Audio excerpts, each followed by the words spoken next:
Rock-bottom West Brom travelled to St James' Park in hope of continuing their inspired run under caretaker manager Darren Moore.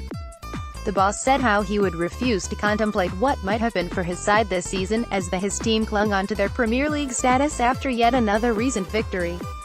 Their result, in par with the Swansea's demise, could set them up to achieve the impossible. Depending on their rivals stumbling and the Baggies winning their final 2 games, it could really happen.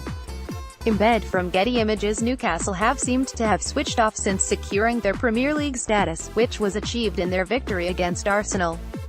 Defeat to the Baggies and the result against Everton is the first time that Benitez's side have suffered back-to-back losses in 2018.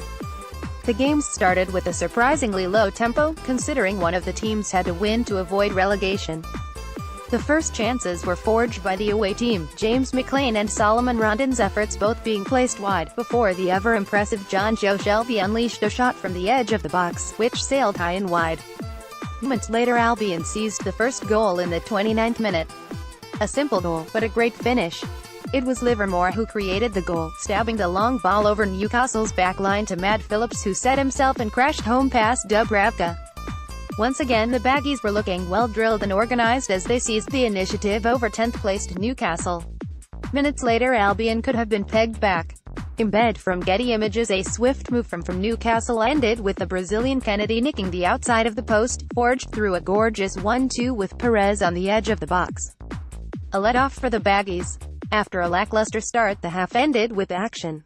First, Dwight Gale's header was saved onto the crossbar, forcing yet another great save from Forster, before Newcastle players protested for a penalty.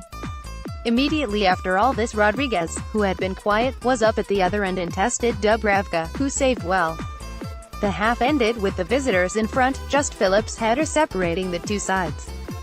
The second half followed similarly to the first, dominated by half chances and poor quality, with both teams squandering numerous chances. Matt Ritchie quickly chipped Shelvey in on goal, but he sliced tamely wide.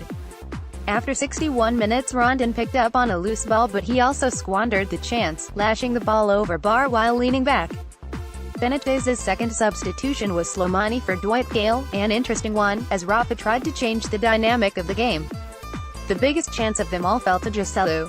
Newcastle swung the ball in and Joselu, completely unmarked, had a free header, but he put it wide. Embed from Getty Images. The game ends with the Baggies claiming another victory. Darren Moore has now picked up as many points in 4 games as Alan Pardew managed in 18. West Brom keep their ultra-thin survival hopes alive with yet another well-organised performance. What the manager said, West Brom caretaker boss Darren Moore: "We did everything that was asked of us.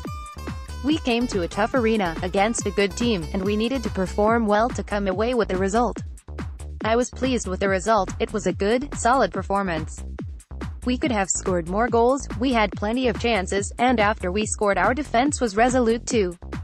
We're just continuing to look forward to the next game now. We'll enjoy today, and look forward." Newcastle manager Rafael Benitez: "We wanted to get more points to finish higher in the table, but we didn't do well today. We made a lot of mistakes, and we weren't good enough. The target was to stay up, but if we can finish 9th, we want to do that." Written by